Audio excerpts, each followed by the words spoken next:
बिस्मिल्लाहिर्रहमानिर्रहीम।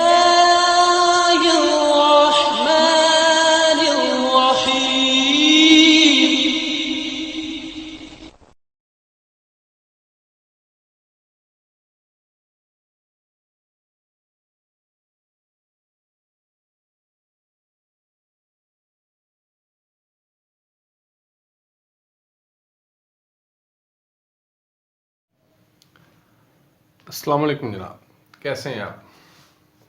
Last lecture में हम लोगों ने मैथमेटिक्स की एक्सरसाइज 1.1 के कुछ क्वेश्चन किए थे, क्वेश्चन नंबर 1 और 2।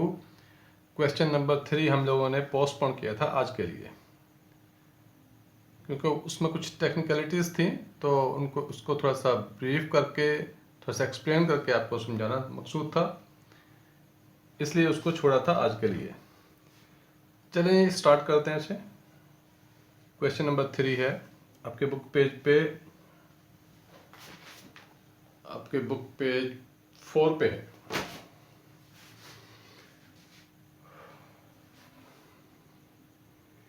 ए प्लस सी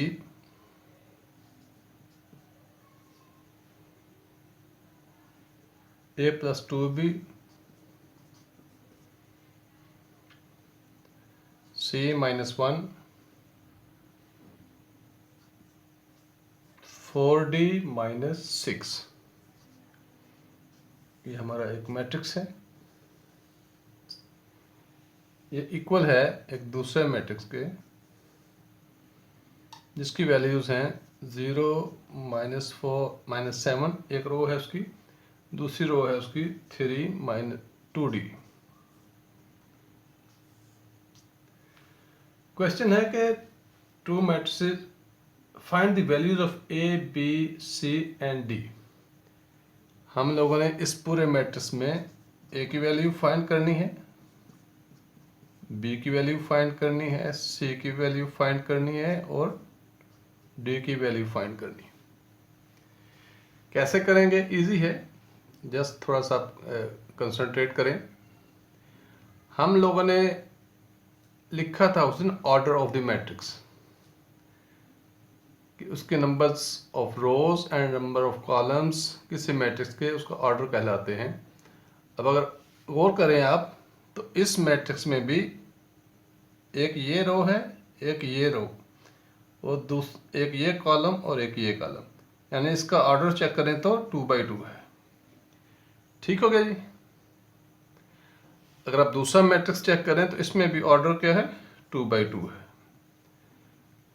किसी मैट्रिक्स को जमा या तफरीक करने के लिए, किसी मैट्रिक्स को ऐड या माइनस करने के लिए उसका ऑर्डर सेम होना चाहिए। ये इंपॉर्टेंट चीज़ है कि उसका ऑर्डर जो है वो सेम होना चाहिए।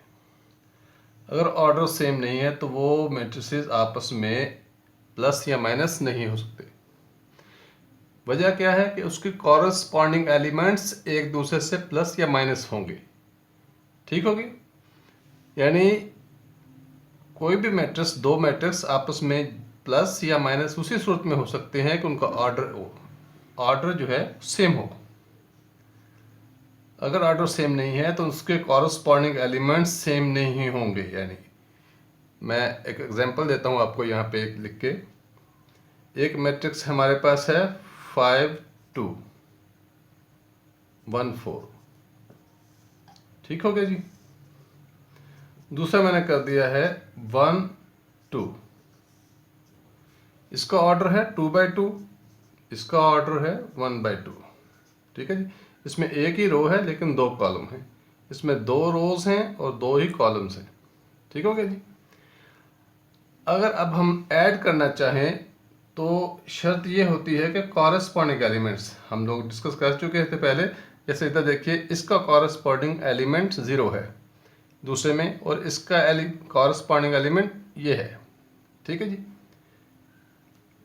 अब यहाँ पे कॉरस्पॉन्डिंग एलिमेंट्स कौन से होंगे? 5 का अगर ये रो ले लें, चले एक रो पहले ले ली, 5 का कॉरस्पॉन्डिंग एलिमेंट 1 हो गया और 2 का कॉरस्पॉन्डिंग ये हो गया। लेकिन अब जब दूसरी रो की बात होगी तो कॉरस्पॉन्डिंग किधर बनेगी? वहाँ पे कुछ है ही नहीं, कोई डाटा ही नहीं है। ठीक हो गया। इसलिए दो मैट्रिसेस आपस में उसी वक्त जमा या माइनस हो सकते हैं जब उनका ऑर्डर सेम हो। ठीक हो गया। अब इनका ऑर्डर सेम है, इनके कॉरस्पॉन्डिंग एलिमेंट्स एक दूसरे के बराबर रखेंगे। जैसे हमारे पास इधर शर्त है कि दो मैट्रिक्सेस, हम लोगों ने इक्वलिटी का रूल किया था पहले। इक्वल मैट्रिक्स क्या होते हैं, उनमें एक तो ऑर्डर सेम होगा,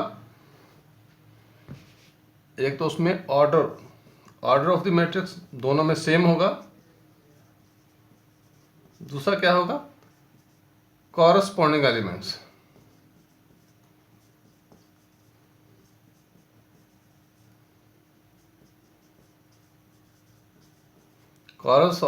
कॉरस्पॉन्डिंग एलिमेंट्स जो उनके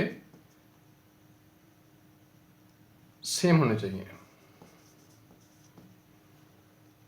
तो फिर क्या बनेगा, ये इक्वल मैट्रिक्स।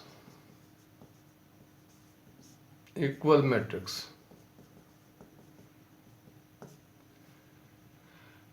यहाँ पे इक्वल लिखा हुआ है, ये दोनों मैट्रिक्स उसी सूरत में इक्वल हो सकते हैं जब इनके कॉरस्पॉन्डिंग एलिमेंट्स सेम होंगे। तो हम उनकी इक्वलिटी करते हैं। जैसे a प्लस सी, मैं कहता हूं कि a प्लस सी ये वाला इसके बराबर है।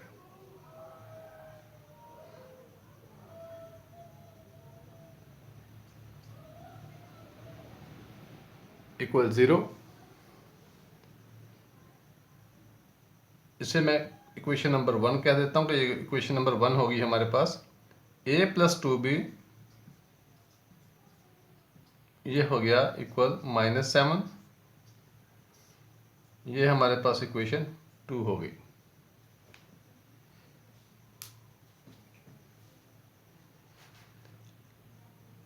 c माइनस 1 इक्वल 3, ये इक्वेशन 3 हो गई।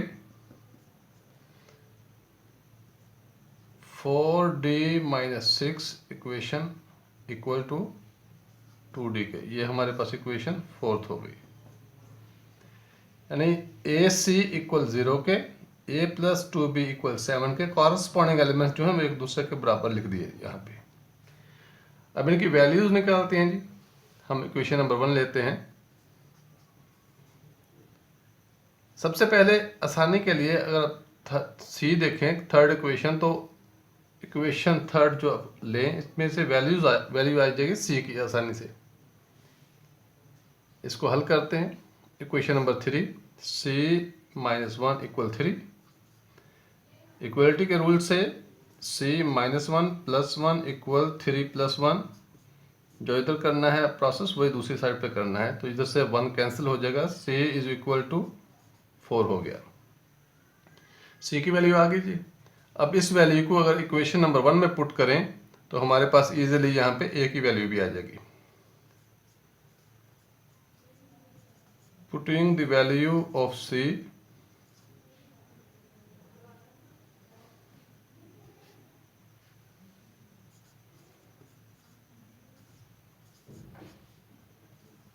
c is equal to 4 in equation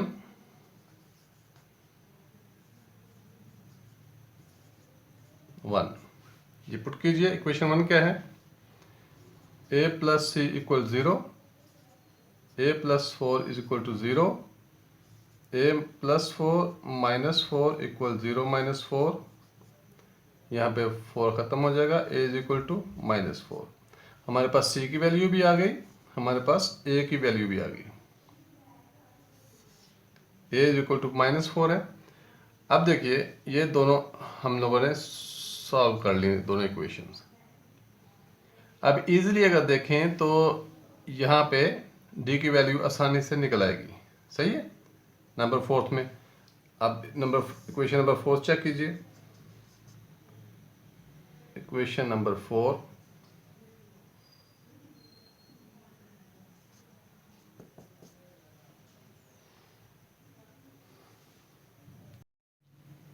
जी जनाब। अभी इक्वेशन 4 को आसानी से हल करते हैं। Equation 4d minus 6 equal 2d। वो कीजिए, d को मैं साइड पे ले आता हूँ। 4d equal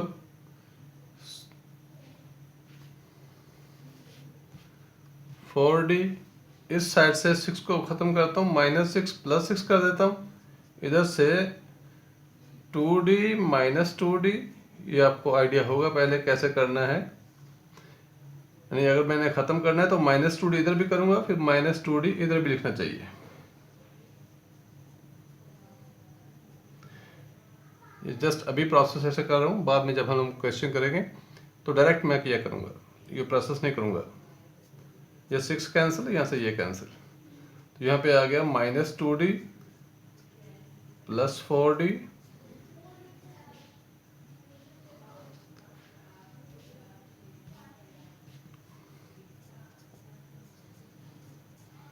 = 6। 4d से 2d माइनस करेंगे तो 2d बाकी बच गया, =6 और d = 3। ये 2 इधर भी डिवाइड हो जाएगा, इधर भी डिवाइड हो जाएगा। d की वैल्यू भी आ गई। अभी वैल्यू रहेगी सिर्फ ABCD।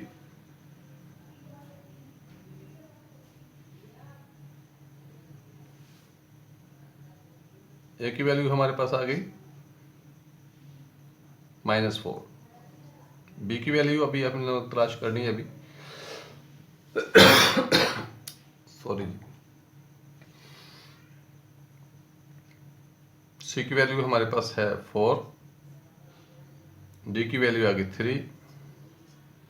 अभी हम लोग ये इक्वेशन लेंगे, इक्वेशन नंबर 2 इधर लिख लेते हैं। इक्वेशन नंबर 2 देखिए, इक्वेशन नंबर 2 कैसे करनी है। a + 2b = -7। ठीक हो गया जी। हमारे पास b की वैल्यू भी है, b की वैल्यू अभी हम लोग तलाश करेंगे। a की वैल्यू हमारे पास है, a की वैल्यू कितनी है -4। ये देखिए -4 ये वाली। a की वैल्यू इधर पुट करते हैं, -4 + 2b = -7। ये -4 जो है प्लस होके इधर आ जाएगा, 2b = -7 + 4, 2b = -3। ये 2 इधर भी डिवाइड हो जाएगा, इधर भी डिवाइड हो जाएगा। b = 3 -3 को अगर 2 पे डिवाइड करें, 2 × 2 0 आएगा, इधर 1 बचेगा, 10 5 -1/5।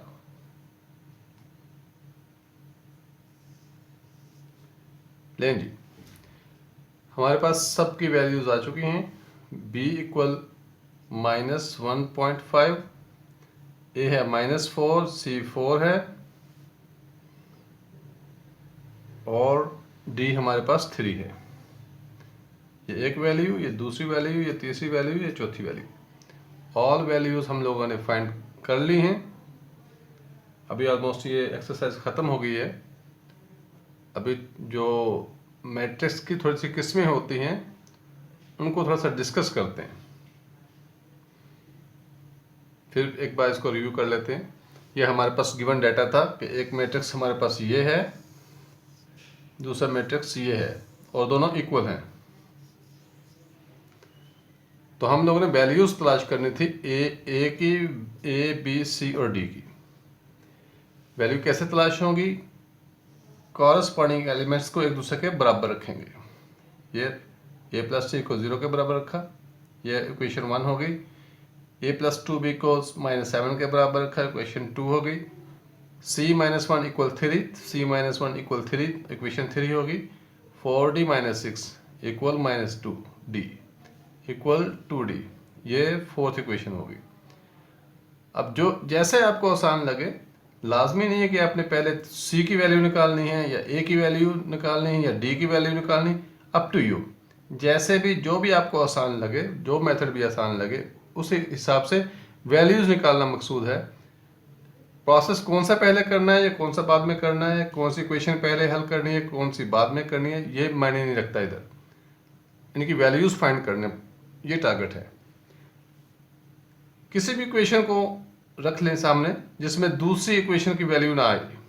जैसे a + 2b अगर हम लोग इसको लेंगे पहले, तो इसमें हमारे पास एटलीस्ट या तो ए की वैल्यू हमें पता होना चाहिए या बी की, इन दोनों में से एक की वैल्यूज तो पता होनी चाहिए, फिर दूसरे की वैल्यू निकाल सकते हैं।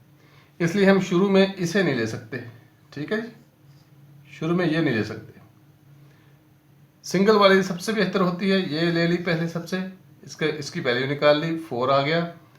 ये भी ले सकते हैं, इसकी वैल्यू भी सिंगल में निकल आएगी। ए प्लस सी, जब सी की वैल्यू इधर पुट करेंगे तो ए की वैल्यू भी निकल आएगी, जैसे हम लोगों ने इधर वैल्यू सारी निकाल ली। ठीक हो गया जी। अभी करते हैं इनके जो मैट्रिक्स की कुछ इकसाम होती है, क्योंकि डेफिनेशन करते हैं, उनको देखते हैं।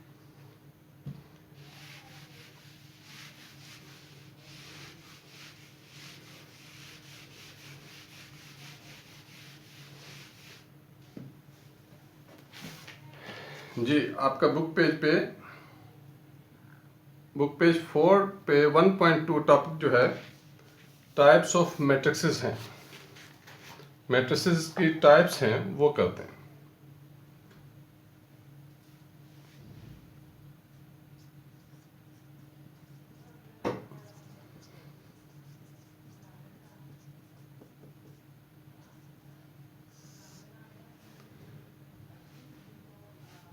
फर्स्ट टाइप है इसकी row matrix.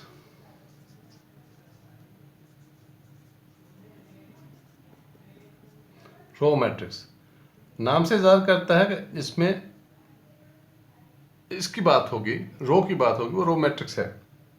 A matrix is called a row matrix if it has only one row.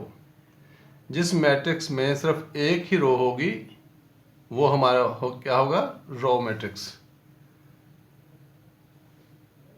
Definition तो लिखी हुई है, फिर भी मैं इधर लिख देता हूं आपके लिए। A matrix is called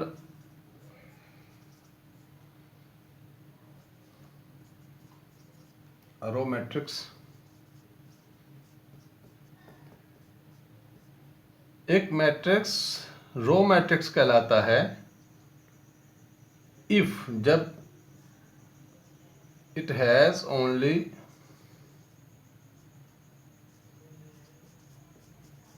one row. एक मैट्रिक्स उस वक्त रो मैट्रिक्स कहलाता है जब उसकी रो सिर्फ एक हो, जब उसकी रो एक हो। जैसे एग्जाम्पल है, यहाँ पे आपकी बुक में लिखी हुई है, for example the matrix M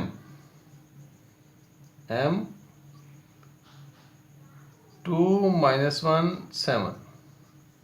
इस पर अगर गौर करें तो इसका ऑर्डर लिखेंगे तो ये एक ही रो है, लेकिन कॉलम 3 है इसमें।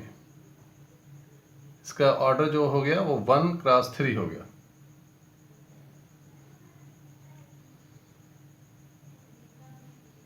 इसको ऐसे भी लिख सकते हैं जैसे आपकी बुक में लिखा हुआ है 1/3, ऐसे 1/3 ऐसे भी लिख सकते हैं, कोई टेंशन नहीं है ऐसे लिखने में भी, ऐसे भी लिख सकते हैं, ऐसे भी। अब दूसरी एग्जांपल है, वो भी M ही है, M मैट्रिक्स है इधर 1 - 1। इसका ऑर्डर क्या है, सेम 1/2 है। ऐसा मैट्रिक्स जिसमें सिर्फ एक ही रो हो, हम उसे कहते हैं कि ये रो मैट्रिक्स है। अब रो की बात हुई तो कॉलम भी ऐसे आएगा, कॉलम मैट्रिक्स होना भी चाहिए, असूल की बात है, इक्वलिटी आनी चाहिए हर चीज पे। कॉलम मैट्रिक्स क्या होगा, सेम जैसे इधर रो की बात हो रही है वहां पे कॉलम की बात होगी। सब कुछ वैसे लिखेंगे, लास्ट पे 1 रो लिखा हुआ है तो यहाँ पे 1 कॉलम लिखेंगे बस, बाकी वही डेफिनेशन होगी, एग्जाम्पल डिफरेंट हो जाएंगी। आपको तो लिखी हुई है matrix is called a column matrix if it has only 1 column. ठीक हो गया जी। सेम ये है, लास्ट पे जस्ट 1 की जगह पे यहाँ पे हम लिखेंगे 1 कॉलम बस। A matrix is called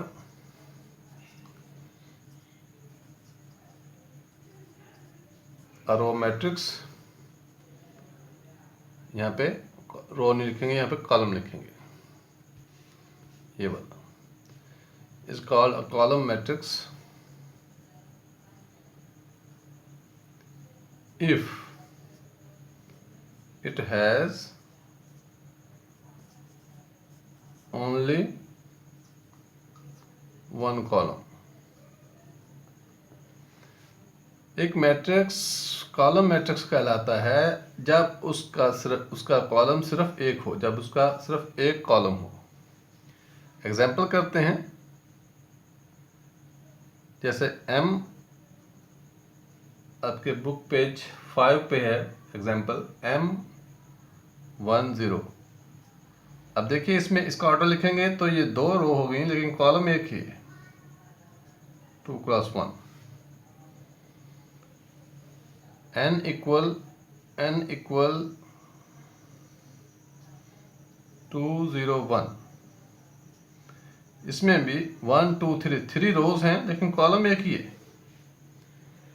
Any column matrix, any matrix which has only one column is called column matrix। ठीक हो गया जी। ये आपके जो ऑब्जेक्टिव टाइप्स होते हैं ना, MCQs, उनमें ये क्वेश्चन आते हैं। इस किस्म के एक्सरसाइज वाले क्वेश्चन या प्रैक्टिकल क्वेश्चन जो हैं वो तो एक्सरसाइज से आएंगे या एग्जाम्पल्स से आएंगे, लेकिन डेफिनेशंस जो हैं ये मोस्टली आपकी आती हैं MCQs में। इसलिए इसके नंबर बड़े पक्के नंबर होते हैं, इनको ऐसे मामूली मत समझिए। वहाँ पे आएगा, जैसे एग्जांपल है कि column matrix are the matrix, multiple choice में लिखा होगा 1 row 1 column, 2 rows 2 column. Example दे रहा हूँ, तो आपने उसका रेलिवेंट जो सही क्वेश्चन आंसर है वो उसी को टिक करना है। इस किस्म के क्वेश्चन डेफिनेशंस में जो होते हैं वो MCQs में मोस्टली आते हैं। इसलिए मैं इस पे जोर देता हूँ कि आप लोग डेफिनेशन को थोड़ा सा रटा लगा लें या थोड़ा सा देख लें। इसमें इतनी मुश्किल बात नहीं है कोई भी, मैं आसान लफ्ज़ों में बयान कर रहा हूँ। ठीक हो गया जी। हम लोगों ने रो मैट्रिक्स भी कर लिया, कॉलम मैट्रिक्स भी कर लिया। अभी थर्ड उसकी फॉर्म जो है वो है रेक्टेंगुलर मैट्रिक्स।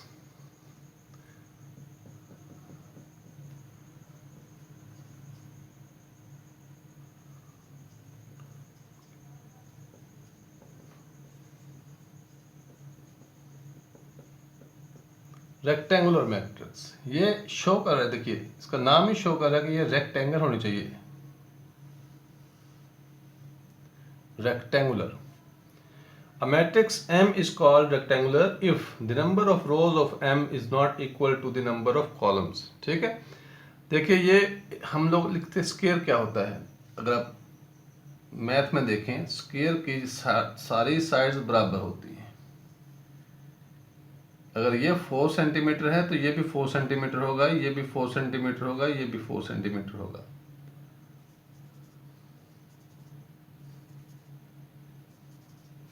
ठीक हो गया। स्क्वायर की जो स्क्वायर होता है उसकी all sides are equal to each other. लेकिन रेक्टेंगल क्या होती है, रेक्टेंगल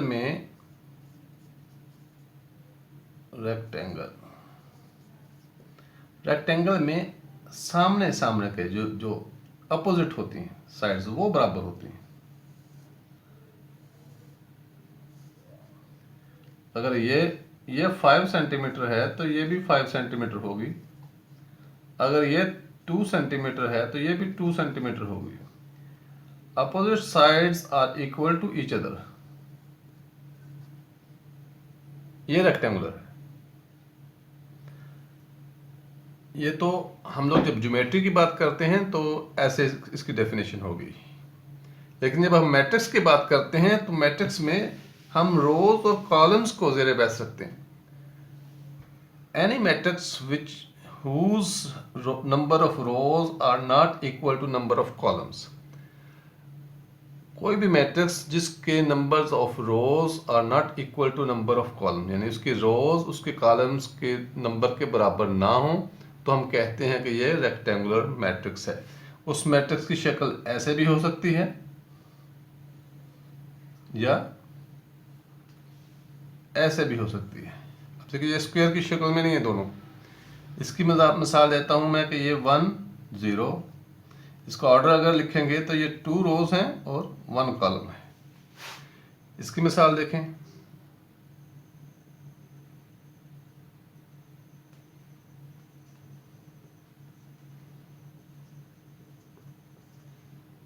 अब इसका ऑर्डर लिखें। इसमें रोज तो 2 हैं लेकिन कॉलम कितने हैं? 3। इसमें number of rows and columns are different, so we can call it a rectangular matrix. Any matrix in which the number of columns are not equal to number of its rows is called rectangular matrix. ठीक हो गया जी। चलें आगे चलते हैं। ये 3 तो हम लोग कर चुके हैं।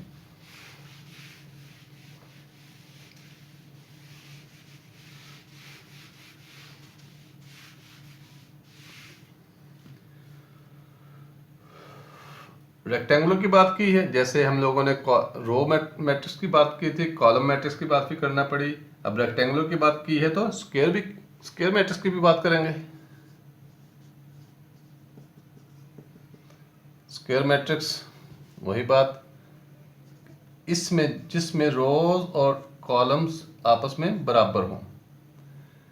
Any matrix, a matrix is called a square matrix if its number of rows is equal to its number of columns, जिसमें रोज जो हैं कॉलम्स के बराबर हों। Number of rows equal to number of columns. ठीक हो गया जी। एग्जाम्पल करते हैं। 1 2 3 4 5 6 7 8 दोनों का ऑर्डर लिखें। ये आ रहा है 2 of 2 2 by 2, ये भी 2 by 2। दोनों में number of rows are equal to number of columns, number of rows are equal to number of columns, so this will be a square matrix. Any matrix whose number of rows are equal to the number of its columns is called a square matrix. ठीक हो गया जी। Number उसकी रोज और उसका columns आपस में बराबर होने चाहिए, नंबर्स बराबर होने चाहिए। अगर 2 रोज हैं तो 2 ही कॉलम्स होने चाहिए, अगर 2 कॉलम हैं तो 2 ही रोज होने चाहिए। Square matrix. अब आ गया हमारे पास, हम लोगों ने डिस्कस किया कि जिसमें सिर्फ एक रो हो, जिसमें एक रो हो वो हो गया रो मैट्रिक्स। जिसमें एक कॉलम हो वो हो गया कॉलम मैट्रिक्स।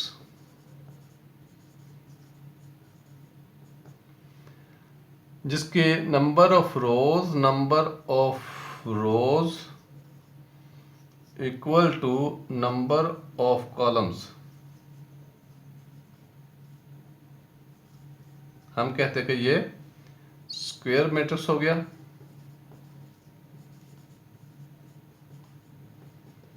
और अगर हम इसी की बात करें कि नंबर ऑफ रोज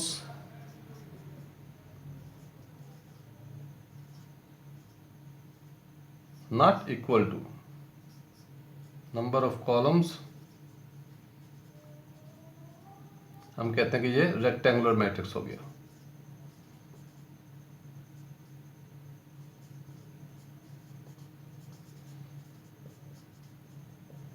ठीक हो गया जी।